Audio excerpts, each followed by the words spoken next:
All I know is it's a mental hospital. For the criminally insane. What if while you were looking into them, they were looking into you? This is a game. You're a rat in a maze. In almost all cases, yes. We try to provide them with a measure of calm.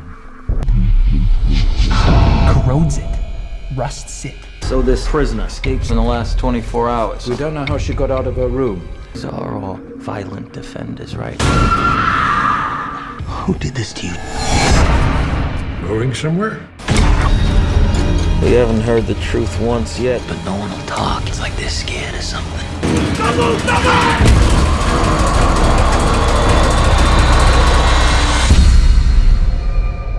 Wouldn't you agree? When you see a monster, you must stop it.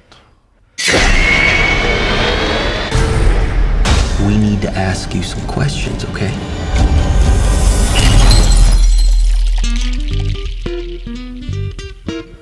Sampurasun warga bumi, apa kabar nih?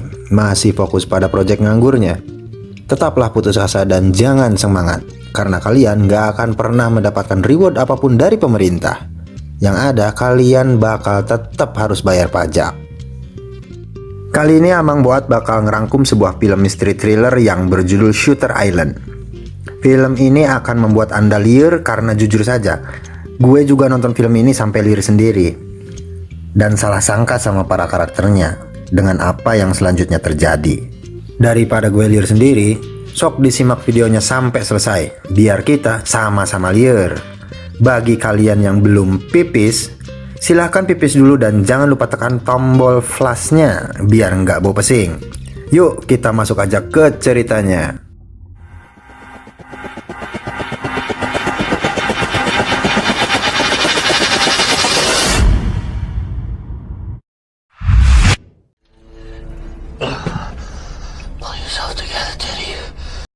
Kisah akan berfokus pada kakak kandung gue yaitu A.A. Leonardo DiCaprio yang berperan sebagai Teddy Daniels, mantan anggota US Marshal yang sempat ikut perang, yang diberi tugas oleh negara untuk menyelidiki kasus hilangnya seorang pasien RSJ yang dimana orang tersebut adalah ODGJ.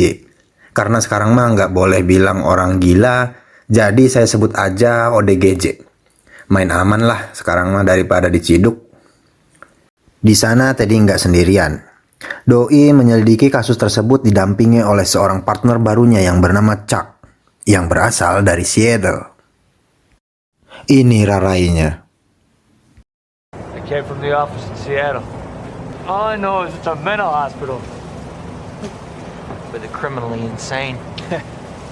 Di perjalanan laut mereka menuju sebuah pulau yang bernama Shutter Island.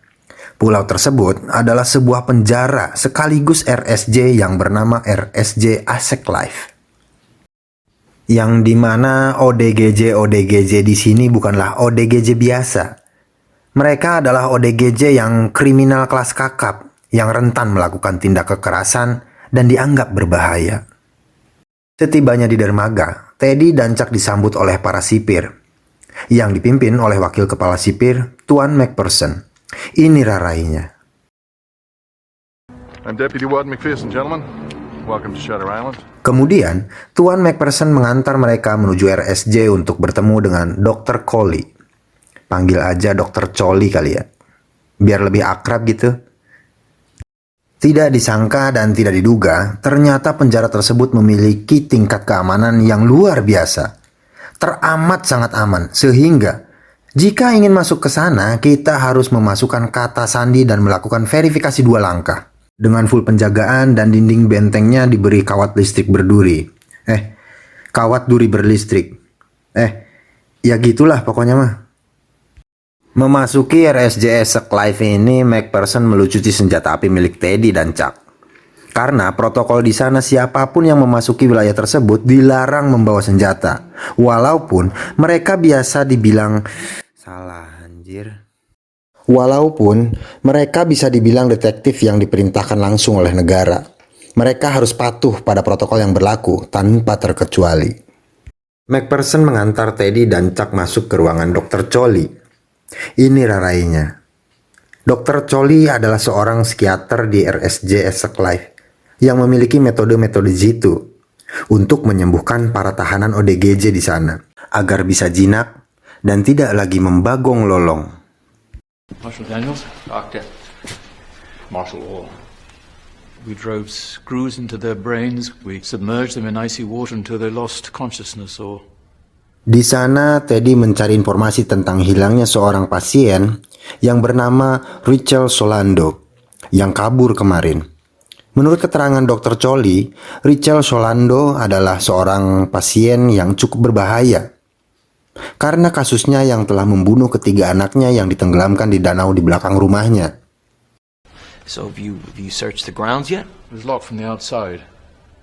And the only windows barred. Hilangnya Rachel Solando sangat memisterikan sebuah cerita misteri karena ruangan Rachel Solando dijaga ketat dengan pintu yang dikunci dari luar dan jendela yang diberi teralis. Anehnya, doi menghilang bagai menguap seperti gas. It's as if she evaporated straight through the walls. Untuk itulah Teddy dan Chuck ditugaskan menyelidiki kasus ini. Setelah memeriksa ruangan tempat Rachel Solando dikurung, Teddy menemukan sebuah petunjuk yang disimpan di bawah pecahan keramik lantai di kolong ranjang. Teddy menemukan secari kertas bertuliskan The Law of Four. Who is the 67? Secara logika, Rachel Solando nggak akan bisa kabur walaupun perawat lupa waktu itu mengunci pintu. Karena akses untuk bisa keluar dijaga ketat dan ada para perawat yang piket. Teddy meminta untuk mengakses data pribadi pasien untuk penyelidikan lebih lanjut. Namun, Dr. Choli tidak mau memberi data pribadi Rachel Solando. Lalu Teddy meminta untuk menginterogasi semua penjaga dan perawat yang bertugas pada saat hilangnya Rachel Solando. Masih penasaran, Teddy dan Chuck ikut dengan para anggota sipir untuk menyisir pulau mencari jejak Rachel Solando. Namun tidak ada hasil. Let's go, boys! No way she could get there. What about those caves down there? Have you checked them? Setelah jam makan malam, para petugas dan perawat dikumpulkan di aula tengah untuk diinterogasi oleh Teddy. Namun tak seorang pun yang melihat Rachel Solando keluar dari kamar tahanannya. Namun sesaat sebelum hilangnya Rachel Solando, salah seorang dokter yang bernama Dr. Sihan, doilah yang terakhir berinteraksi dengan Rachel Solando dalam sesi terapinya. Namun sayang, sesaat setelah sesi terapi dengan Rachel Solando, Dr. Sihan kemudian pergi meninggalkan pulau untuk berlibur. Maka, Teddy tidak bisa mendapatkan informasi dari Dr. Sihan yang sekaligus dokter pribadi Rachel Solando, psikiater yang mengawasi perkembangannya. Vacation was already planned. They'd been putting it off too long. You're in a state of lockdown. A dangerous patient has escaped and you let her primary doctor leave on vacation?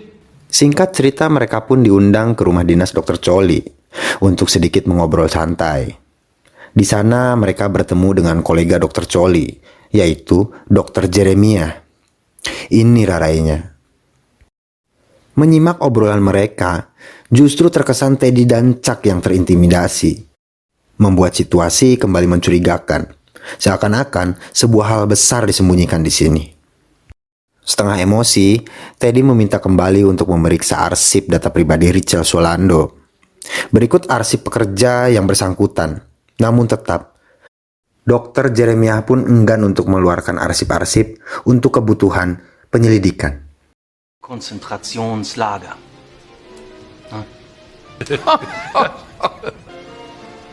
Das glaube ich. Yang membuat Teddy kram otak. Merasa ada yang ditutup-tutupi dari kasus ini. Teddy dan Chuck berencana menyudahi penyelidikan ini dan berpulang besok pagi. Dan mereka diantar tidur di bangsal perawat. Teddy bermimpi tentang kematian istrinya dan selalu dihantui bayang-bayang istrinya. Diceritakan istrinya Teddy tewas karena terlalu banyak menghirup asap pada saat terjadi kebakaran yang menimpanya, di mana kebakaran tersebut dilakukan oleh teknisi apartemennya sendiri, yaitu Andrew Ladies. Yang dimana Ladies ini juga ditahan di RSJ, di mana Rachel Solando berada, yang artinya Selain tugas negara yang diemban Teddy, juga sembari mencari ladies untuk balas dendam atas kematian yang menewaskan istrinya. Terbangun dari mimpi buruknya, badai pun menerpa Pulau Sutter, yang mengakibatkan ferry tidak akan datang besok pagi. Berhubung Teddy dan Chuck tidak bisa keluar pulau karena ferinya tidak datang akibat badai, akhirnya Teddy diberi kesempatan untuk menginterogasi 2 orang pasien, yang dimana keduanya malah ditanyain soal Andrew Ladies oleh Teddy. Salah seorang yang Teddy interogasi memberi pesan singkat yang ditulis di buku. Doi menuliskan "run", yang artinya pergi dari sini. Selesai interogasi, Teddy dan Chuck keluar dari area RSJ untuk sekedar mengobrol. Teddy menjelaskan pada si Chuck, di sini ada yang gak beres cuy. Cuaca makin buruk. Mereka berdua berteduh dalam kabin tua di pulau tersebut. Dalam kabin tersebut, Teddy menceritakan masa kelamnya saat perang Dachau, saat membantai semua pasukan musuh.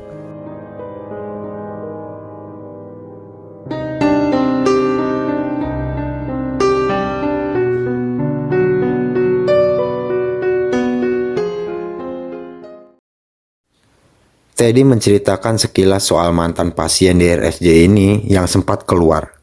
Namanya George Noyes. Teddy berasumsi para pasien di sini dijadikan eksperimen untuk kepentingan negara.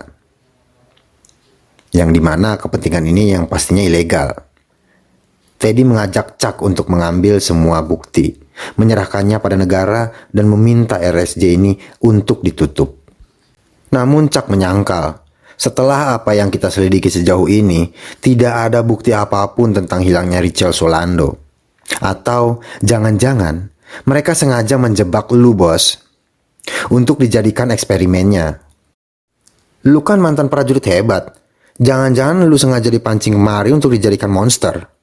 Atau lu bakal dijadiin kayak Saitama, dicuci otaknya, lalu dilatih 100 push up, 100 squat, dan lari 100 meter setiap hari, agar melampaui batas kemampuan manusia pada umumnya.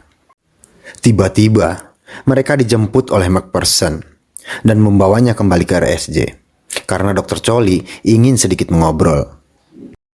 Dr. Choli memberitahu bahwa Rachel Solando sudah ditemukan. Teddy mulai mencari informasi dari Rachel Solando. Namun, jawaban ODGJ sudah pasti nggak bakalan nyambung. Dan percuma.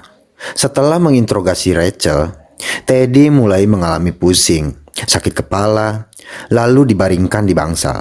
Dalam tidurnya, Teddy kembali dihantui mimpi buruk. Dalam mimpi buruknya, Teddy sempat bertemu dengan orang yang selama ini doi cari, yaitu Andrew Ladies, teknisi apartemen yang membakar apartemennya dan menyebabkan kematian istrinya. Lalu Teddy didatangi bayang-bayang istrinya dan berkata, "Ladies masih ada di sini sayang. Honey, baby, sweetie." Singkat cerita, Batman pun tiba. Genset mati dan semua orang kalang kabut. Akibat bisingnya, Teddy pun terbangun. Mendengar Chuck berkata Genset mati dan semua orang kalang kabut, Teddy tidak mau melewatkan momen tersebut. Mereka menuju bangsal C, di mana Andrew Ladies dikurung. Setelah berhasil masuk, tiba-tiba seorang ODGJ muncul menyerang Teddy. Lalu Teddy dan Chuck mengejarnya. Namun di sana, Teddy dan Chuck terpisah.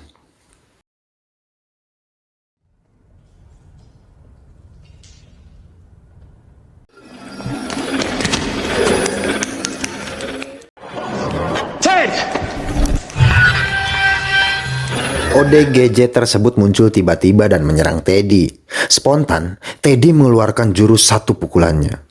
Hingga Chuck dan sipir datang membawa ODGJ tersebut untuk dirawat di klinik. Teddy terus mencari Andrew Ladies ke setiap kamar di bangsal tersebut. Let me see your face. Let me see your goddamn face now! Lalu Teddy bertemu dengan George Noyes yang diceritakan di scene sebelumnya. Ini bebenguknya. George kecewa pada Teddy dan menyalahkan Teddy, seolah berusaha menyadarkan Teddy apa yang sebenarnya terjadi. George menangis dan ketakutan karena akan dibawa ke mercusuar untuk melakukan bedah otak. Itu pun kalau memang dia punya otak. Setengah menyerah, George kembali menceritakan pada Teddy. George bilang, relakan istrimu mati. Gak usah lagi kau dendam dan mencari Andrew Ladis. Karena semua ini akan percuma. Doi udah gak ada di bangsal ini. Tepiskan juga bayang-bayang istrimu. Doi hanya akan membuatmu semakin terpuruk, sayang. Udah, relain aja. Istri lu udah mati. Kalau lu gak bisa, berarti lu gak bakalan bisa keluar dari pulau ini. Gitu kata si George. Mendengar itu, Teddy yakin Andrew Ladis berada di mercusuar.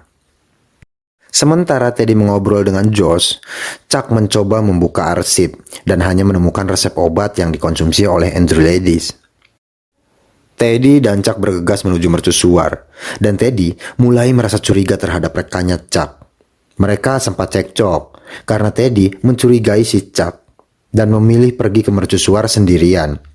Namun sayang, air laut lagi pasang dan Teddy nggak bisa ngapa-ngapain. Teddy balik lagi. Setelah balik lagi, si Chuck udah nggak ada di sana dan terlihat Chuck meninggalkan rokoknya. Di bibir tebing, Teddy melihat Chuck tergeletak di dasar karang dan dihantam ombak. Teddy berusaha menuruni tebing karang tersebut, namun itu hanya batu yang mirip orang tergeletak. Di bibir tebing karang, Teddy menemukan sebuah goa. Ternyata Teddy berhasil menemukan Richard Solando yang bersembunyi dalam goa.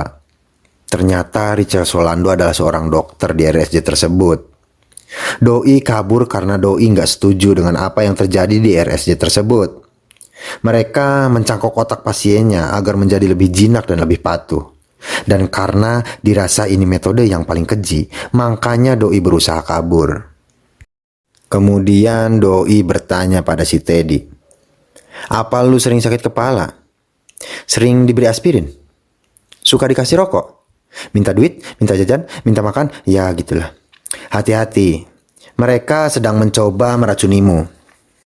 Bentar lagi lu bakal ngalamin kelumpuhan saraf." Teddy bertanya, "Apa yang ada di mercusuar?" Doi menjawab, "Di sanalah ritual cangkok otak terjadi." Keesokan harinya Dr. Richard Solando membangunkan Teddy. Karena nggak mau ketahuan, Teddy pun pergi dari sana. Di perjalanan Teddy bertemu dengan kepala sipir yang sedang berpatroli dan membawa Doi kembali ke RSJ. Di perjalanan kepala sipir selalu berbicara soal kekerasan. Entah tujuannya untuk menyinggung masa lalu atau entahlah. Mungkin untuk memacu munculnya sisi kekejaman sang mantan US Marshal. That's the spirit.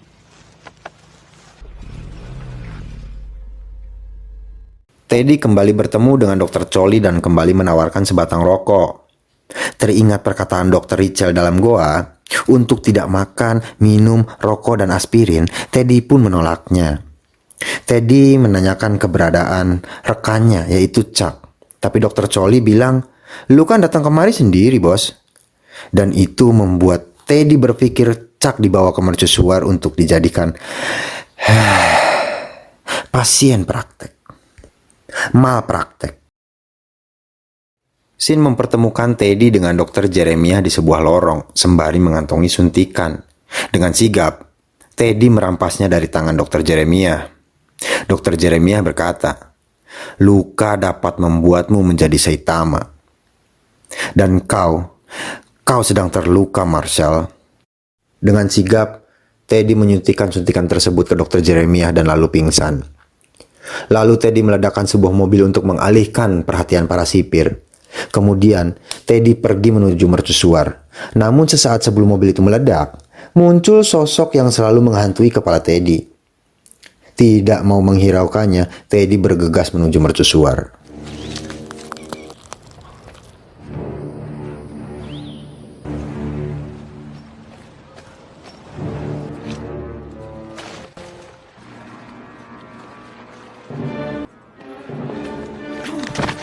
Setelah berhasil melumpuhkan petugas di luar, Teddy berhasil masuk. Teddy memeriksa setiap ruangan yang ada di dalam mercusuar. Hingga mencapai ruangan paling atas, sambil gemetar, Teddy mendobrak dan ternyata Dr. Choli sedang duduk manis di sana, menyambut kedatangan Teddy.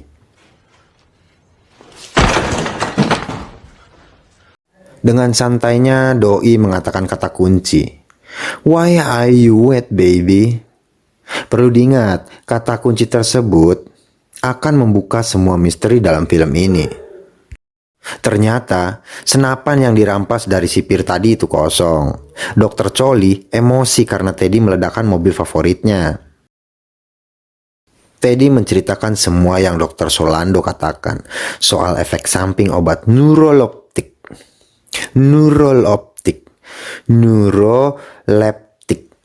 Dr. Choli bertanya, "Kapan kau bertemu Dr. Solando?" "Ternyata hayalanmu makin parah." Itu menurut Dr. Choli. Sampai sini gua mau kasih selamat bahwa kalian semua dibawa gila sampai sejauh ini. Dan kalian berikut gue bakal dibikin waras sekarang.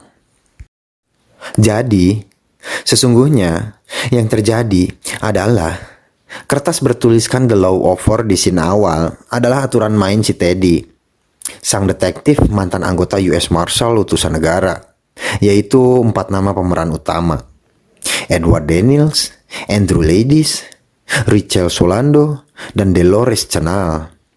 Keempat nama tersebut memiliki huruf dan jumlah yang sama, dan itu adalah anagram satu sama lain. Kalian tahu anagram? Monggo buka Google-nya. Nama asli Teddy adalah Andrew Ladies, sang pasien ke-67. Jadi si Andrew dikirim ke penjara 2 tahun silam. Jadi si Andrew ini dikirim oleh pengadilan 2 tahun silam. Soal Richard Solando dan semuanya itu hanya hayalan. Jadi saya ucapkan sekali lagi selamat. Anda sudah gila walau sementara. Andrew Ladies adalah seorang mantan anggota US Marshal yang mengalami gangguan jiwa setelah membunuh istrinya sendiri yang bernama Dolores Canal. Dolores Canal adalah ibu dari 3 anak Andrew Ladies. Dolores mengidap gangguan jiwa, namun saking cintanya Andrew, Doi nggak tega jika harus mengirim Dolores ke rumah sakit jiwa. Hingga suatu ketika, setelah Dolores membakar apartemennya sendiri, Andrew membawa Dolores bersama ketiga anaknya untuk tinggal di pondok. You working for him? I'm sorry, that wasn't... Suatu ketika Andrew baru kembali ke pondok. Dolores sudah basah kuyup, berada di tepi danau di belakang pondok mereka. Dolores baru saja membunuh ketiga anaknya dengan cara menenggelamkannya ke danau. Enggak terima akan hal itu, Andrew akhirnya menembak Dolores dengan tangannya sendiri. Setelah kejadian itu, kini Andrew yang mengalami gangguan kejiwaan dan dilarikan ke RSJ Essex Life. Andrew, can you hear me? Karakter Dr. Choli yang di awal kita dikaburkan dengan kegilaan si Teddy, ternyata Dr. Choli dan Dr. Sihan lah yang susah payah menyelamatkannya. Dr. Sihan adalah karakter yang memerankan Chuck, partnernya Teddy. Kepala sipir dan pihak RSJ yaitu Dr. Jeremiah sepakat untuk mencangkok otak si Andrew. Namun Dr. Choli dan Dr. Sihan memohon untuk terakhir kalinya. Kalau metode ini nggak hasil juga, ya monggo lah, terpaksa Andrew harus cangkok otak. Skenario yang dipakai si Andrew ini ternyata udah berulang-ulang dilakuin. 2 minggu yang lalu Andrew udah sempat sembuh, tapi ngulangin lagi. Dan ini adalah skenario Andrew untuk yang terakhir kalinya. Kalau nggak ngebuahin hasil, mereka sepakat kalau Andrew harus cangkok otak. Artinya Dr. Choli dan Dr. Sihan usahanya sia-sia. Gatot gagal total. Akhirnya Andrew sadar dan mengakui kebenaran sesungguhnya di hadapan Dr. Choli, Dr. Sihan, dan di depan kepala sipir. Yang artinya Andrew sembuh dan batal untuk cangkok otak. Di sana Andrew mengakui dan menjelaskan alasan atas semua hayalan yang Doi ciptakan. Karena nggak mampu nerima semua kenyataan. My name's Andrew Ladies. And I murdered my wife in the spring of 52. Keesokan paginya, terlihat Andrew dengan kesembuhannya. Tampak segar bugar, sehat walafiat, jak jaguar ringkas, duduk di tangga menikmati suasana pagi. Dokter Sihan datang menawarkan sebatang rokok. Sambil ngadu bako dan tegur sapa, tiba-tiba Andrew bertanya pada Dokter Sihan, "Jadi mau ngapain lagi ya kalau udah gini?" Dokter Sihan ngejawab, "Tuh inget tuh, ay menurutmu aneh kumaha? Ay pek teh. Kita harus pergi dari sini, Cap. Ada yang nggak beres di sini. Si anjing eta gelo deui." That's right, we're too smart for him. Don't worry about it, they're not gonna catch us. Yeah, we are, aren't we? To live is a monster, or to die is a good man. Nggak tahu lah, gue emang nggak mau kebawa gila. Nggak tahu, mungkin memang jalan satu-satunya mungkin harus cangkok atau setek atau okulasi atau apalah istilahnya. Liar gue mah.